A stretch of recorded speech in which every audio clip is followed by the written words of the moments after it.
গরু গোবিন্দ ঘোষণা করে দিলেন, কোন দাড়িওয়ালা কোন টুপিওয়ালা কে পুণ্যভূমি করবেন, এখান থেকে আজান হবে, এখান থেকে তাকবীর হবে, এখান থেকে নারায়ে রিসালাতের ধ্বনি উঠবে, এখান থেকে আল্লাহু আকবার ধ্বনি আকাশে উঠবে, ফতফত করে ইসলামের পতাকা উজ্জ্বল হবে। এটা হুকুমকার আমার আল্লাহর পাঠাইলেন শাহজালাল ইয়ামিনীকে 360 জন আউলিয়া দিয়া। জোরে বলেন মারহাবা। এ মুসলমান শুনে নাও, উনি আসলেন কোথায়? সুরমা নদী। এই সুরমা নদীর কিনারে এসে বসে রইলেন 360 জন আউলিয়া নিয়ে। কোথায়? নদীর মধ্যে পার হওয়ার মতো কোনো ব্যবস্থা নাই, নৌকা নাই, শেকো নাই। এই মুসলমান শোনো, ভেলা নাই, ও পার থেকে পারে আসবে কেমনে করে? আল্লাহর মাহবুব বান্দা ও মুসলমান শোনো, সঙ্গে সঙ্গে 2 রাকাত নামাজ পড়লেন। এই নামাজ পড়ে হাত অস্তকাত উঠাইয়া আমার আল্লাহর দরবারে 2টি হাত উঠাইয়া চোখের পানি ছেড়ে কান্দে, আল্লাহ আমাকে তুমি পাঠাইছো ইলহামের মাধ্যমে, নবীদের কাছে আছে ওহী, ওলিদের কাছে আছে ইলহাম। ও মুসলমান শুনে নাও, ইলহামের মাধ্যমে জানতে পারলো শাহজালাল চিন্তা করো না, তোমার সফর সঙ্গীদেরকে নিয়ে আমি আল্লাহ পাক যেখানে ঘোষণা করেছি ওখানেই তুমি যাবে, যেখানে ব্যবস্থা করেছি সেখানেই তুমি যাবে। একটু ধৈর্য ধরো। সালাত আদায় করে দোয়া করে নিজের যাই নামাজ খানা পানির মধ্যে ছেড়ে দিলেন। ও মুসলমান শুনেন, 1 জন নয় 2 জন নয়, 360 জন আউলিয়া সুরমা নদী পার হলেন সেদিন যাই নামাজে ভর করে। জোরে বলেন মারহাবা। যেখানে বাংলাদেশের জমিনে কিছুদিন আগে পাটুরিয়া ঘাটে দেখলেন 9টা ট্রাক নিয়ে যানবাহন নিয়ে ফেরি তলায় গেছে, যেখানে বড় বড় লঞ্চ গুলো তলায় যায়, বড় বড় জাহাজগুলো পানির ভিতরে তলিয়ে যায়। কিন্তু শাহজালাল ইয়ামিনী কাল্লা এমন পাওয়ার, এমন ক্ষমতা আল্লাহ দান করেছিলেন, 360 জন আউলিয়া নিয়ে সুরমা নদী পার হলেন। এখানে আসলেন, তাকবীর দিলেন, নারায়ে তাকবীর, আল্লাহু আকবার, নারায়ে রিসালাত ইয়া রাসূলুল্লাহ।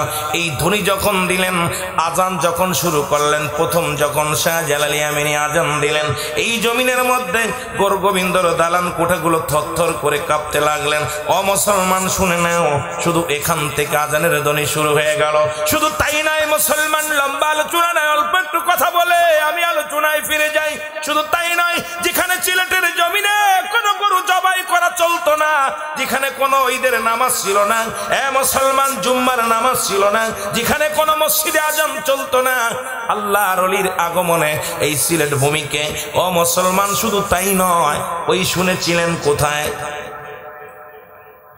একটা আকিকা হলো কার? বুরহানুদ্দিন তার কলিজার টুকরা সন্তানের জন্য সুন্নাতে রাসূল আকিকা করলেন। বুরহানুদ্দিন এটাও সহ্য করতে পারে না, গরু কুরবানি করে ছেলের জন্য আকিকা দিলেন।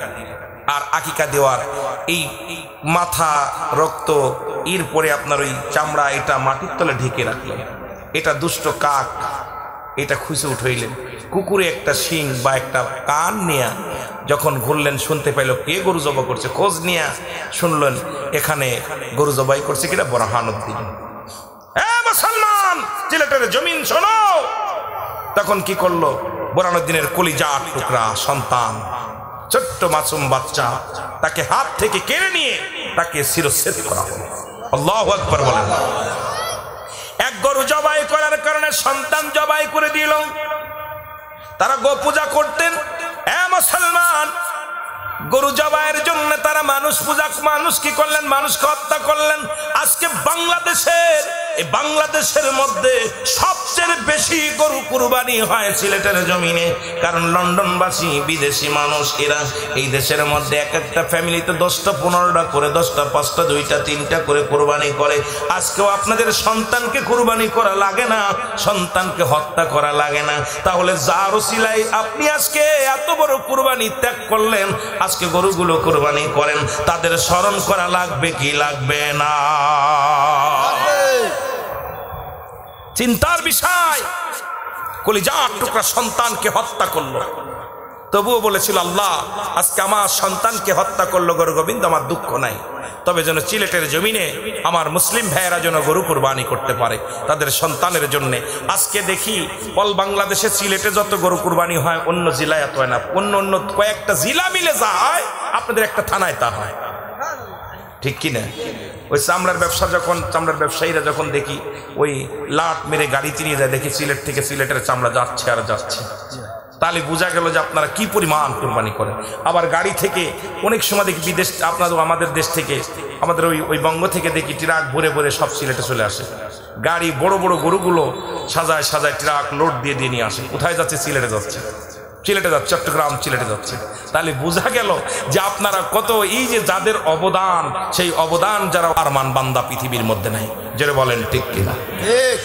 ও তার মাটিতেও খায় না, জমেও সই না, নবীর প্রেমিক যে জনা, তারে মাটিতেও খায় না, জমেও সই না, নবীর প্রেমিক যে জনা।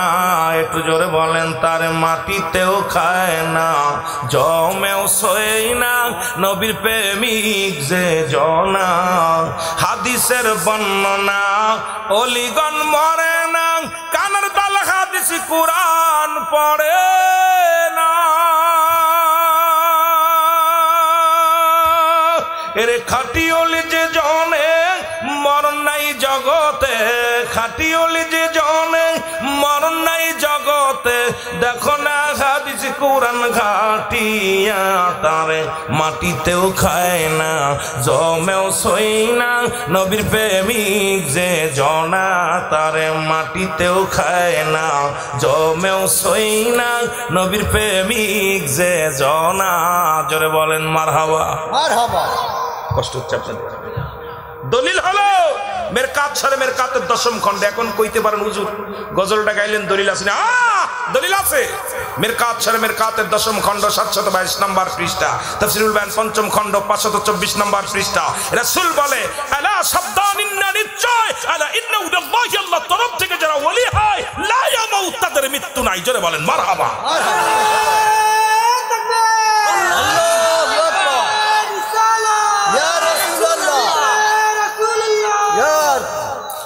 তাহলে বোঝা গেল দলিল আছে, লাইয়ামত নবীজি বলছেন, আর আল্লাহ বলছে কুল্লু নাফসিন যায়কাতুল। কষ্ট পাচ্ছেন আপনারা মনে হচ্ছে? ওলিদের কথা বললে মুখটা মলিন হয়ে গেছে, মনে চলি আল্লাহদের বিপক্ষের লোক আপনারা। বোঝেন আমার কথা? বোঝেন? আরে আমাদের ওদিকে এরকম তো ভাগ্যবান না আমরা, ভাগ্যবান না, এত অলি আগমন করিনি। আসতে পথে কত অলি দেখলাম সাইনবোর্ড লাগানো, কিন্তু বর্তমান বাংলাদেশের ম্যাপ অনুযায়ী 1,88,000 পীর আছে। কত লক্ষ? কত লক্ষ? 1,88,000 পীর ব্যবসায়ী আছে। ব্যবসায়ী পীর। ওই শাহজালালের অভাব, শাহপরানের অভাব, এই জন্য অভাব। কারণ এখন আপনাদের দেশে, আমার দেশে বাংলাদেশে এখন আপনার কি বানা, শরীফ থেকে শরীফা হয়ে যাচ্ছে। ওই শাহজালাল যদি থাকতো শরীফ থেকে শরীফা হতো না। জোরে বলেন ঠিক কিনা? ওরকম একটা বীরের দরকার। জোরে বলেন ঠিক কিনা? এরকম একটা বীরের দরকার, এরকম একটা আল্লাহর ওলির দরকার। এই জন্যই বললাম, গত ম্যাপ অনুযায়ী, মানে আপনার যে স্মার্ট কার্ড পেয়েছে, বাংলাদেশে স্মার্ট কার্ড হয়েছে না, এই কার্ডধারী ব্যবসা হয়েছে। এখন আপনারা বলতে পারেন, রুহুল আমিন ভাই আপনি কেমনে জানলেন যে এত লক্ষ পীর আছে? এটা দ্বারা বোঝা হয়ে গেল, ওই স্মার্ট কার্ডের ভিতরে যদি কৃষক থাকে পিসা কৃষক, মেম্বার থাকলে পিসা মেম্বার। কি মেম্বার ভাই? পিসা কি ব্যবসায়ী, পিসা কি চাকরি, পিসা কি এগুলো স্টুডেন্ট। হ্যাঁ ঠিক আছে, তো লেখা আছে পিসা কি পীর ব্যবসায়ী। পীর পীর কথা বুঝিনি। পিসা কি আমরা ওয়াজ দিছি, আমার আমার আমার আমার আইডি কার্ডে দিছি পিসা কি বক্তা। বক্তা, তাই কত হাজার বক্তা। এটা দ্বারা এখন ওই মন্ত্রণালয় থেকে প্রকাশ করেছে যে বর্তমান বাংলাদেশে 1,88,000 পীর আছে। এই সমস্ত পীরের মধ্যে সারাশিদে খুঁজেও এখন হক্কানি পীর পাইতেছি না, সব ব্যবসায়ী পীর। ওই আগের যুগের ওই কামেল পীরগুলো যদি আমার জমিনে থাকতো, আমাদের দেশে শরীফ থেকে শরীফা কখনো হওয়া সম্ভব ছিল? কথা বোঝেন নাই? এখন যারা আছে সব ব্যবসায়ী পীর, কামেল পীর সব শেষ, কামেল পীরের জগৎ শেষ, কামেল পীরের অভাব। এই জন্য আমাদেরকে কামেল যারা আছে তাদেরকে আমরা স্মরণ করি। আমরা পীর কোনো মাকসুদ নাই, মাকসুদ স্বয়ং আল্লাহ। মাকসুদ কে? আল্লাহ। পীরের কাছে গেছে আল্লাহকে পাওয়ার জন্য। এখন আমাদের দেশে চিন্তা কত হাজার মুরিদ কার হলো, কয় হাজার পীর মুরিদ হলো। এই যে অবস্থাটা, এখান থেকে ফিরে না আসা পর্যন্ত মুসলমানকে জিন্দা করতে হলে শাহজালালের সৈনিকদেরকে জাগতে হবে। জোরে বলেন ঠিক কিনা? আরো জোরে বলেন ঠিক কিনা? এই জন্য এই সিলেট ভূমি থেকেই আমাদের আজকে শপথ নিতে হবে। এই শপথ হলো সত্যের শপথ যে আমরা এই জমিনের মধ্যে কোনো বাতিলদেরকে আর জায়গা দেওয়া যাবে।